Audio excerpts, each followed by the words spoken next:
Robert Kyagulanyi Ssentamu akwatidde ekibiina ki National Unity Platform Bendera okuvuganya ku ntebe y'eggwanga n'olunaku olwaleero akalulu akasagulidde mu bitundu eby'Ebunyolo.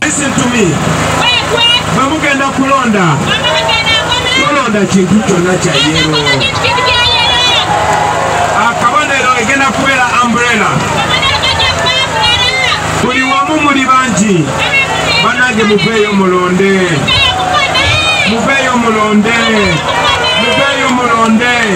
Mu lukuŋŋaana lwakubye Masindi asuubiza okutumbula ebyobulamu ng'abeena abazimbira amalwaliro agatuukanye n'omutindo. Mu lukuŋŋaana luno olubadde mu kisaawe ekya Kabaleega, Kyagulanyi era asuubizza okuzimba mu kitundu kino ekisaawe ky'Ennyonyi abaabe babeere nga tebalina kusooka kujja Ntebe okusobola okugenda ebweru w'eggwanga. Kyagulanyi era akubye olukuŋŋaana e Buliisa mu ggombolola y'e Bugungu n'asuubiza abaayo okugoba amagye ku nnyanja singa bamulonda kuba pulezidenti nga n'abavubuka abasuubiza okubatonderawo emirimu. Ennyanja bagisalamu poloti.